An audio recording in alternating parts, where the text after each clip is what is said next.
Galante. I'll never be able to pronounce his name correctly in one shot unless I watch like 100 of his videos. But this is, I met 6 extinct animals in real life, and that's gotta be nice.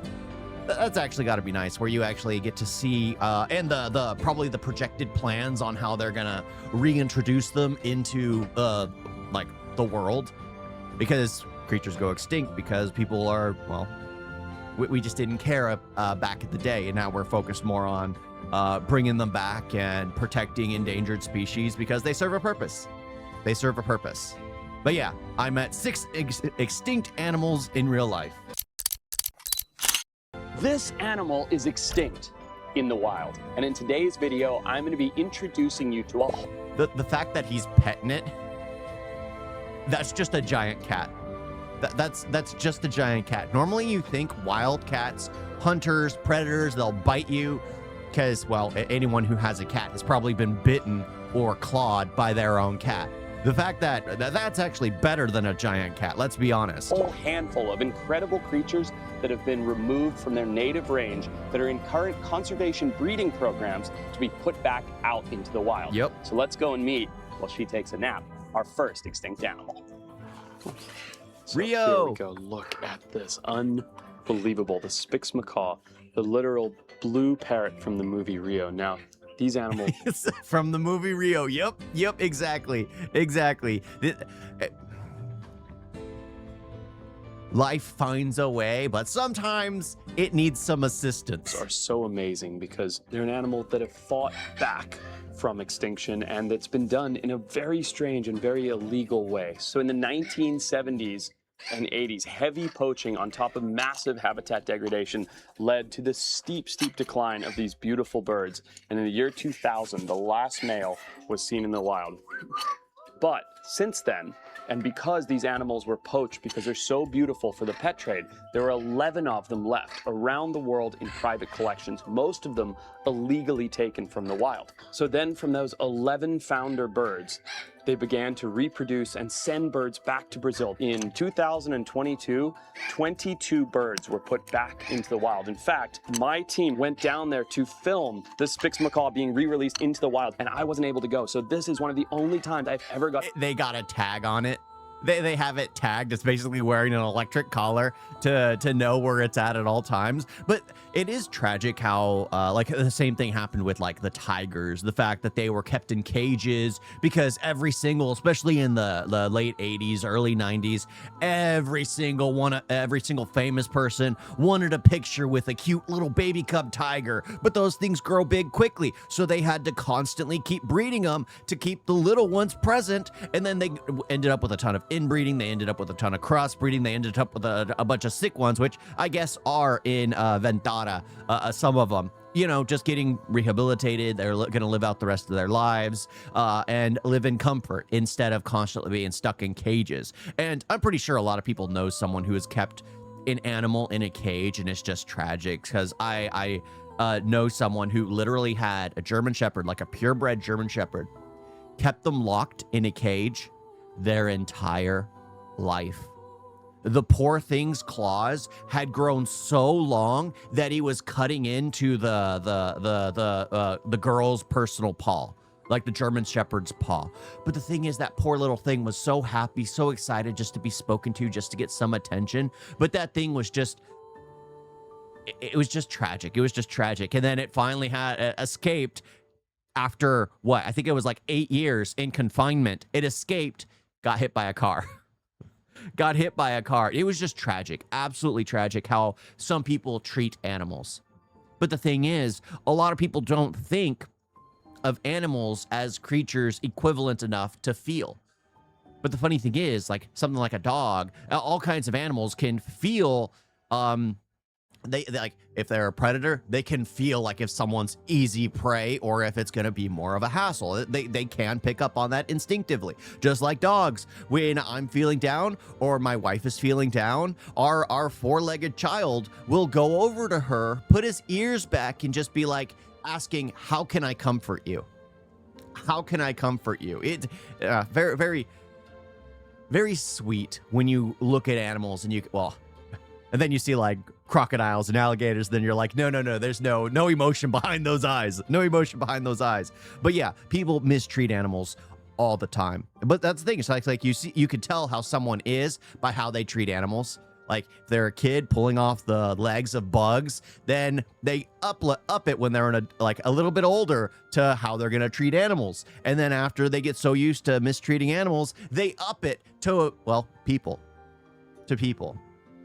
There's some kind of sociopathic tendencies there. To interact with these absolutely striking bluebirds. Now, the initial groups that were released into the wild were semi-successful. So what they did is they took these birds back to Brazil. They did a whole bunch of habitat restoration, and they built an area to slow release these beautiful birds. They had them in an outside enclosure in the forest in Brazil where they needed to go. They trained other parrots to show them how to leave the enclosures and go out into the forest, into the nesting area. And slowly over time, those 22 birds went out. And then a miracle in 2024, as the first wild hatch chicks in over 20 years were born in the forest. And sadly, the birds born in 2025 contain circovirus. So that is a fatal virus, and the birds have now had to be recaptured from the wild, treated, and will once again be re-released. But Vantara is working here with an unbelievably beautiful insurance colony, making sure that these birds are reproducing, flying them to Brazil. He's still in Vantara. All of the Brazilian efforts to no matter what, he could spend his entire career on YouTube just in Vantara, apparently.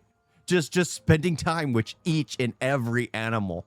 reintroduce them into the wild to bring the literal bird from the movie Rio, the Spix Macaw, one of the most beautiful parrots in the entire world, back from extinction. Now, let's take a look at another species that nearly disappeared forever. Look at these beautiful animals that are extinct in the wild, the smallest species of oryx in the world. Let's go and meet their keeper. Here's the man himself. How are you, Shab? Good. How are you? Good, brother. Forest. So you're the king of the hoofstock around here. Yeah. So Tell me about the Arabian oryx. So Arabian oryx, they belongs to the Middle East, Arabian Saudi Peninsula, Arabia, Dubai, yes. UAE. I have seen them in the wild. as You well. have seen them in the wild. Yes. You are very lucky then, Yeah. because in 1972, these species were completely extinct in the wild, right? Exactly. So what happened? There were lots of hunting happen because of when the oil was discovered. Yep. And they were chasing these animals with the Quad bikes and then the hunting goes on and then. So 1972, the last. The funny thing was, like, in the early days of America, like when presidents would travel, like Theodore Roosevelt hunted a few endangered species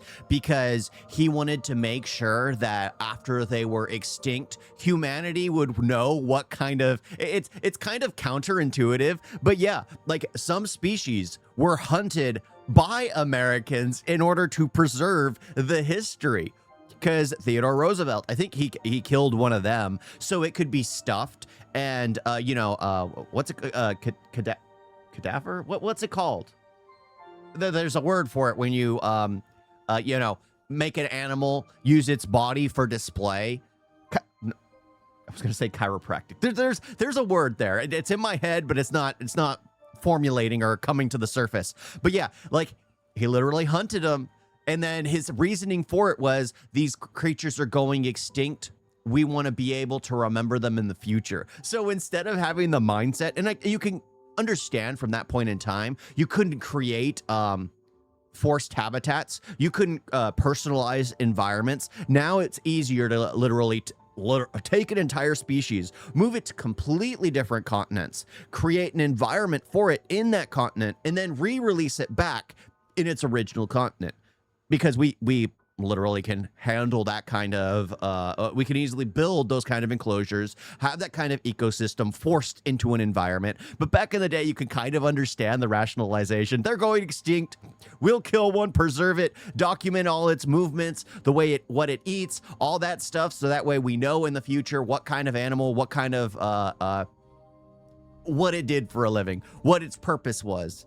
Wild one was seen. Then in the 1980s, they started reintroducing them to the wild. So currently, it is considered that more than 1,000 individuals are in the wild. Yeah. And which is a good number. Yeah. And that is actually much more than the threshold that is 250 individuals. That's right. That is a neat, viable population to sustain a wild population in the wild. Without genetic bottlenecking. Correct me if I'm wrong. This is the only species to ever go from extinct in the wild, critically endangered, and vulnerable. Yes. How cool is that? Soon, hopefully, they'll just be at threatened, near threatened, and then least concerned.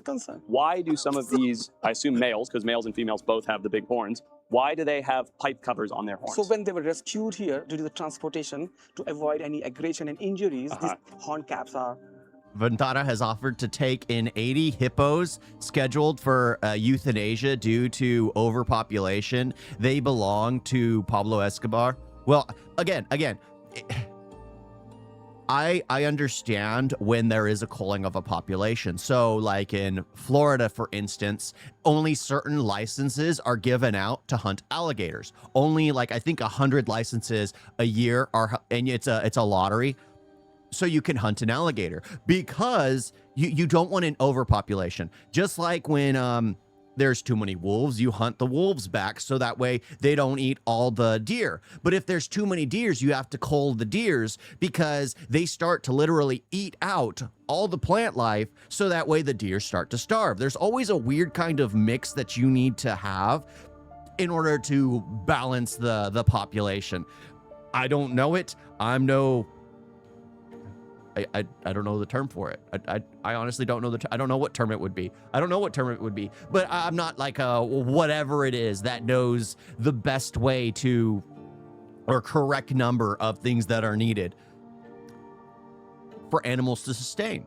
What the ecosystem balance is. X amount of this, X amount of this, X amount of this, or would it be X, Y, Z amounts of whatever in order to keep a sustainable balance. And whenever it needs to be called back, whatever X, Y, and Z needs to be called back, it is mankind's responsibility to do it. But you never cull an entire population, you just remove the excess amount. Kept Makes to sense. protect the individual. So those tubes are keeping them safe. They're here, and Shamshad and his team are working on potentially partnering with the rewilding efforts Taxidermy, to help thank you, contribute to taxidermy. the ongoing success of an unbelievably beautiful. I don't know why I thought it started with a C. Taxidermy. Yeah, it's taxidermy. Oh my gosh. During British Raj in India, British officers used to hunt Indian tigers indiscriminately, so much that they went near extinction until we managed to get their population back. Yeah. Yeah, it's so interesting how now we seem to understand, and again, I guess it makes sense. We understand more of what each animal's duty is in the world than we did back in the day.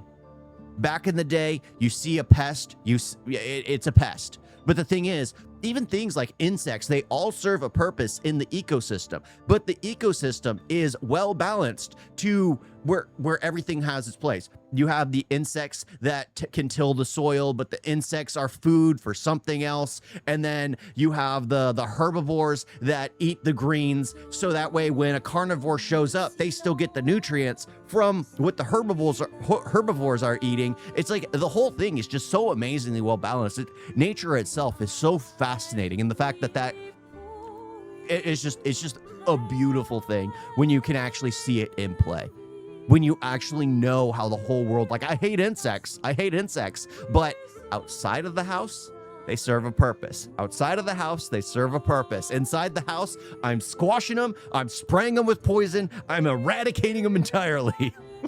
I don't like insects. Smallest art species in the world that is one of the most desert adapted species Everything on is Earth. out It has balance. Yep, absolutely Thanos is right. every right to still be on this planet. It's thanks to incredible keepers like him that bred them back from extinction. Let's go see our next extinct animal. Apparently, our next extinct in the wild animal is incredibly aggressive. So there's one male, a whole lot of females, and we're gonna risk it for the biscuit here. So these are pure Davidson deer, is that right? Yes. Tell me about them. So right now, where we are standing, we are quarantining them over here. That's right. And as we all know that 40 rescues, right? Yes, these guys are semi-aquatic species. That's so, right. So we are creating a habitat. Yep. So they can go, they can thermoregulate themselves. Yep. in a water body. And these are new rescues, 40 pure Davidson deer, an animal that was extinct in the wild that lived in marshes and wetlands in China, have been rescued by Vantara. And now there's one male and a group of females, one male here and a group of females, and one male and a group of females over there. Yes. 3 different enclosures that you've split them up to prevent infighting. Yes. Now, what's so interesting about pure Davidson deer is they were extinct in China. And my understanding is in the late 1800s, they were down to only one group left, one herd of pure Davidson deer, and they were trapped by the Qing dynasty and put into their private hunting reserve. In 1895, there is a one flood, and because of that flood, the population is going in a danger at the time. It breached the walls and they escaped. So the only known population escaped in 1895, and then they were shot, they were hunted, and they thought that this animal, this pure Davidson deer, was extinct completely. But the dynasty had actually sent just a handful of individuals. Do you know how many? Yes, there are only few individuals, around 20, 30. Sent to Europe. Yes. And every single pure Davidson deer that's alive today was brought back from those individuals. Yes. That's amazing. So it's again a great success of captive population. Right. Now, they're a very interesting looking deer. They're very wetland specific, which is why you literally dug this just for them, right? Yes, And flooded it. And this is their little quarantine zone. Ecosystem is feeling benevolent safe to for them. everyone Right. except those Because poor they are dinosaurs. poor, yeah. Yeah, because the poor dinosaurs, they went from being the apex predator to being like one of the main food sources for the world. One of the main food sources for the world. Like chickens are everywhere. Chickens are everywhere. Eggs and chicken is like one of the primary proteins on planet Earth. I guess it's because like God was like, you guys are too elite. I'm gonna have to downgrade you for a few centuries, for a few millennia. I'm gonna downgrade you. I'm gonna smite you into the food source because you're eating everything else.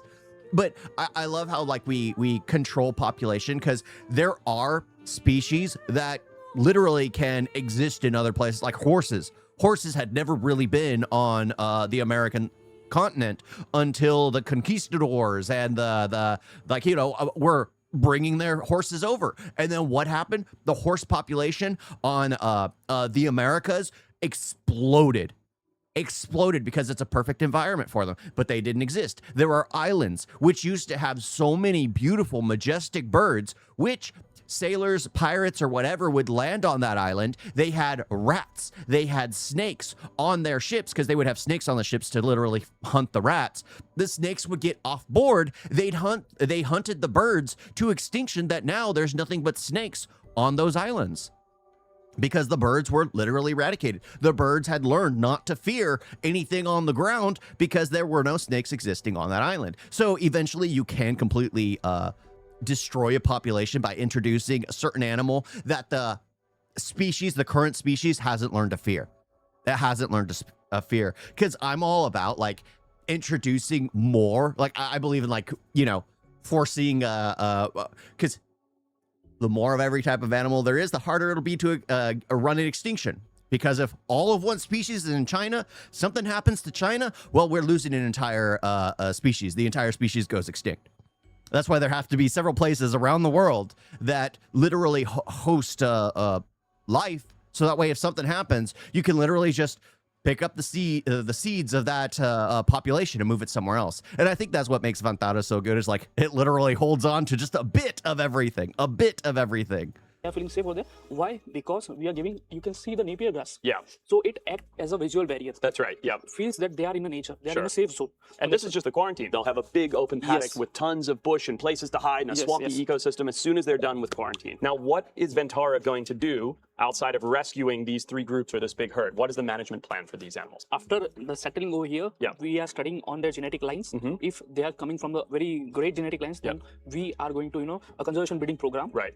Then in that particular program, we, you know, selected some males and good females, and then we carry on with those genetic lines. Well, that's awesome. I'm glad you guys rescued these for you. thank They're you. really cool. We'll get out of here. An unbelievable swampy deer from China that was extinct in the wild for hundreds of years until a single group went back to China from Europe and has now repopulated that area, bringing them back from extinction. An animal that I've never seen in person in my life before today, that is allegedly very aggressive. And just wait until you get to meet our next extinct animal. All right, next up on our list of extinct creatures, something that has a very close personal touch to my heart, Kevin. No, I'm just kidding. Kevin is a longtime friend of mine and one of the world's leading reptile breeders. And here at Vantara, they have these guys. Now, this is obviously an adult, and then this is a juvenile Rote Island snake-necked turtle. Now, I love these guys, but what's so interesting about Rote Islands, Kev? So basically where they come from two lakes, and the lakes are crystal clear. And it was very easy back in the 90s for pet Collectors, keepers and whatever to go into these areas and collect all of them. So intrinsically, they're extinct from the wild, and now we just have to depend on the potential in captivity for captive breeding, That's a reintroduction, weird neck. starting programs, habitat development, and community outreach. Now, I absolutely love these animals. They're part of a large group of snake-necked turtles, and you can see where the name comes from. It's this long, crazy neck that'll bend into the shell. YouTube live stream is acting weird these days. Streams get randomly desynced. Did they give all servers to AI? Probably. I've been noticing that also with like people's videos. They'll upload a video, and for some reason, everything gets just out of sync. The entire video is out of sync, and it makes no sense to me. I don't know why. I don't know how it happens, because it's like you see the video play, and then the audio plays afterwards, and I'm just like, why is it behind? It's probably handed over to AI. Let's be honest. AI is there to probably run a sync to see if there's any kind of conflicting words spoken or conflicting visuals. But the problem is, because the audio is being run at one speed and the video is being run at a second speed, because I think the video takes longer to process or something. So that way AI is not syncing them up properly. That's the only thing that makes sense to me, because the AI is going to be the moderator. So many people are having their videos demonetized by AI, or having their sites like having problem with their sites just due to AI, because AI is starting to take over more, which kind of is sad, but who knows? Maybe AI will become a good thing over time. But that sucks that it's out of sync. You there, but roties are so cool because while there are several snake necks, few of them have this rounded head and front area and this very, very neat like brown plaster on here. But I think they're just one of the most beautiful turtles in the world. And sadly, as Kevin said, they were poached to extinction from the wild for the pet collection because they are so charismatic and characterful. Because of that, and because of habitat degradation, they were. I prefer normal turtles. I prefer normal tortoises. That extra long just reminds me of like a snapping tortoise, where no. Repatriated from the wild, but now ongoing conservation and restoration efforts for Rote Island snake necks on Rote Island in Indonesia near Timor are actively taking place, and people like Kevin who are breeding these animals will hopefully one day be putting them back into the wild, right, Kev? That's absolutely our intent here at Vantara. We have to do pretty much find animals in peril, and if we have possibilities of being able to reproduce them, acquiring our gene stock, we obviously do a lot of rescues too, but once we get our gene stock, then set up breeding programs where we can breed them. The breeding is not so hard. It's pretty much having pristine enclosures, pristine environments, and giving what they need, and then naturally they'll lay eggs. Right. Because you don't want to have the whole thing being exploited again. You don't want to have the next batch of collectors coming in there, because Macaw are very, very rare. They're highly sought after, but now since we're breeding them in captivity, that's going to reduce the demand. But ultimately, one of the components of Vantara is always rewilding, working with endangered species, working with programs, countries, wherever. If it's birds, if it's reptiles, which I'm here for, the reptiles, those are one of our target activities that we want to do. Thanks for all your work on these. We're going to go on and go see our next extinct animal. Next up is this beautiful cheetah right here. Now, I know what you're thinking at home. You're thinking cheetahs are not an extinct species in the wild. You can go on safari in Africa and see them. But what a lot of people don't realize is that cheetahs once roamed the wilds of India. So Dr. Adrian here is the head person in charge of figuring out what to do with cheetahs and getting them back into the wild in India, right? Yeah, that's certainly one of our because main of projects and Chinese main ideas. medicine, We making the obviously have weirdest animals. a different subspecies to what previously would have occurred in India. Right.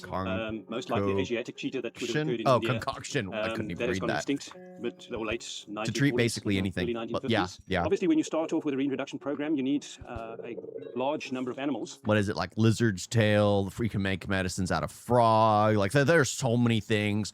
Dry it.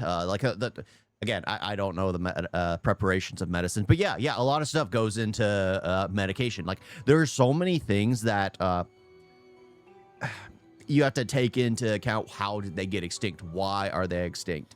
And is it bad that they're going extinct? Are we going to lose some future things in the end?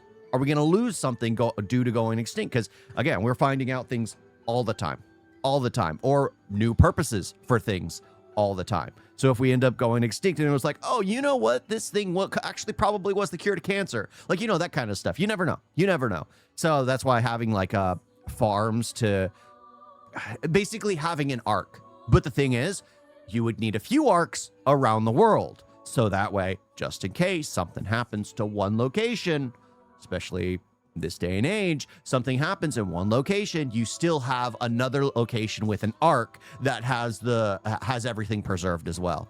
To provide the genetic diversity, otherwise all you're going to end up with is a bottleneck. You'll be creating a bottleneck. Absolutely. And that's what we want to try and avoid. So yeah, we have got over 150 cheetahs. We've got a good population. Mm-hmm. We are doing complete genetic profiling of all of these cheetahs. Yep. So we have a very good understanding of who they are and where they come from. And we can then move forward. Yeah, a lot of changes on YouTube. It is even translating live chats on stream without asking us prior. What the heck? I was writing Hindi songs to a streamer ad. It was weirdly getting translated to English. Those cubs would be obviously have a greater genetic diversity. So for hundreds of years, Indian sheiks and royalty would actually capture cheetahs to help them hunt small antelope and things for game and for food. But when the British came here, and really started hunting big predators in India, specifically around the early 1940s, that was the nail in the coffin for the Asiatic cheetah. Now here at Vantara, Dr. Adrian and his team have brought these southern African cheetahs back to India, and they are breeding them, and they're getting them used to the climate, the gut load, the bacteria, the biome, everything that they need, including the prey, To be able to re-release go them. back into the wild and successfully, once again, have wild Asiatic cheetahs. Up next, we've got one last beautiful horned species to meet and one of the people behind keeping it alive. All right, so what do we have here? Hi. Here you can see the Scimitar-horned oryx. It's funny to me. It's like, didn't we just see this thing? It's the same long horn. So I'm like, this is the same thing. It's the same thing. I'm so glued. I'm not a biologist. What is it? What is it for animals? There's a term for it, because a marine biologist is for like the ocean. What's the term for it? Because biologist is just an open kind of term for it. I don't know, but animal biologist. Scimitar-horned oryx, named because their horns curve backwards like a scimitar. Yeah, right. the sword kind of. Like the sword, yeah, exactly. And you can see the color. So they have a brownish white. Yep. So you can see that they are desert animals. That's right, yeah. So they can easily adapt to that environment. So they have a high temperature in the northern Africa. Yeah. So they will live there. These guys, if I'm not wrong, there used to be thousands of them across the Sahara, in West Africa, into the Middle East. Yeah. But they were hunted to mainly extinction. For the, mainly for the horns and the meats. As a trophy, the horns as a trophy. Yeah. They do have beautiful horns, so that would happen. That's the main reason they were extinct in the wild in around the year 2000. 2000. Yeah, it's a one very of the recent recent extinction. Wow. Yeah. Recently, because of the captive population, so they bred. So now, in around 2016, they planned for the reintroduction back Are to the wild. cheetahs more docile than other cats? They released in the Honestly, Chad region those of cheetahs were Africa. more docile than so in the Central my Africa. four-legged So feline. now this population still settling and slowly growing. Yep. So now they are declared as an endangered species. Endangered species.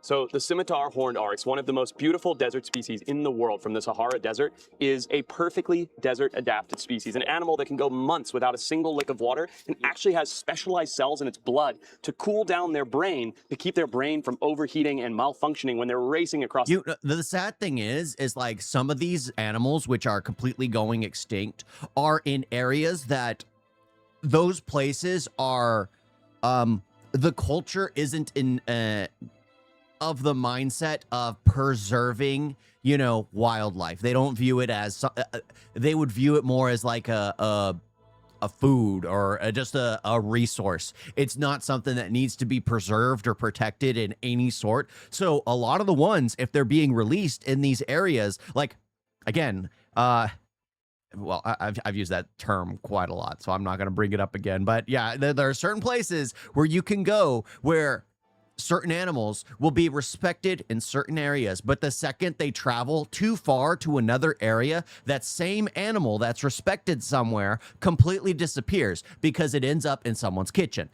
So if you're releasing a whole herd of animals in a location which views them as nothing but a food source, they're going to get constantly hunted, constantly eradicated, constantly extinct, because the culture of that location isn't about, preserving the life of an animal. It's about food on my table. This is food on my table. Instead of being like, you know what, we need to preserve it. Sometimes don't reintroduce it in that location. Find a new home for it. Find a new hot, humid, or not, I don't think it's humid, but a new hot location, hot and sandy location to release a new herd. So that way it's not going to get eaten consistently. It's not going to get eaten, hunted down and eaten on someone's table. But you also, because that's the thing, it's like, it's all well and good to have these, but is it better to keep them in the reservation where you're protecting these animals, or to reintroduce them into a location where for a fact the majority of them will disappear due to hunting? What's more humane? What's more humane? For me, I think it would be best to just keep them. Control the population, keep them in reservations, take care of them, and then who knows if those locations grow up and kind of modernize and realize that you have to protect the wildlife around. Will everyone see it that way? No, but you always have to. There always have to be people in charge and finding those that don't follow the rules. Like in the US, if someone catches you doing something you're not supposed to, like hunting a gator in Florida when you don't have a license, or like hunting down a bison when you have to have a select herd and things like that, you get fined for it. There have to be steps in place, and people actually need to be taking it seriously. The problem is you can't reintroduce animals into a location that has no system in place to protect the animals. The desert. Now, these guys used to number in the thousands in their range, but because of those beautiful scimitar-like horns and because they're a big giant meat bag, they were hunted to extinction as recently as 2000, one of the most recent mammalian extinctions. So going from literal extinction, no more, in the year 2000, 16 years later, they start being reintroduced, and today there's around 600 of these animals in the wild. So once again, Vantara goes above and beyond. They're doing everything they can. They're working to partner with the scimitar-horned oryx groups that are on the ground to reproduce this insurance colony, this captive population that can ultimately bring this species further back from extinction. Animals do have a place in captivity, and I think this video, more than any other video, may be showing that, how important it is to actually keep certain animals that are on the edge of existence in captivity. Let me know in the comments below if you guys agree. You need an ark. You need an ark. Like you were mentioning, there's a seed bank. Yeah, there are seed banks around the globe. Like, absolutely. But how do you do it with animals? You can't just freeze an animal and, well, they can clone sheep or something. I don't know. But you can't just freeze an animal yet. And thaw it out whenever you need it. You have to keep them alive. And then again, if you're freezing it, who knows what happens? Who knows what happens when you thaw the animal out? So you need these reservations where the animals constantly live, have a happy life, pass on, continue on the gene, a clean gene, one that is fighting off the new ailments for animals of the day. Because imagine you freeze a few animals today. You freeze a few animals today. Several thousand years later, we've had a nuclear fallout. The germs, everything has completely transformed the planet. We have the technology, though, to thaw the animals. You thaw the animals, they die within a month because they can't stand the type of oxygen in the air, or they can't stand the type of the common cold at that point in time, like a cold for an animal. Like, you have to keep all that in mind because things constantly change. Anytime something is introduced in the world, it's normally the parents that fight it off, and this happens in the animal kingdom. The parents fight it off, and then the children, or the parents don't, but the children have more likely an immune system to fight it off later. So that way, their children are born with the immunity, and then something new comes around, and then the next child is born with an immunity to the new thing. Yeah. But I do like how he could spend so much time in Vantara and just constantly get videos. I would love to travel there. I would love to see it. I would absolutely love to see it. But it's not a zoo. It's not a zoo. So maybe it's only for like the elites of the elites who donate money to it. They're like, you're allowed here. You're allowed here to see it. Hunting isn't the issue. Many traditional communities in India are allowed to hunt. It's the hunting for selling animal parts and Chinese medicine showcases the problem. Yeah. Again, hunting isn't an issue. But there has to be like rules protecting the animals, because some people will hunt just for the sake of hunting. They don't utilize the meat. They don't utilize the coat. They don't utilize the bone. They don't utilize. They just go out there, shoot it just for the sake of shooting it. Collect the antlers, cut off the head of the bear or whatever they hunted, and then they're just like, yeah, I did that. Oh, I like that. I like how they're actually using it like an arc, but we need more of those arcs around the globe. We need more of those arcs around the globe. You guys got a video?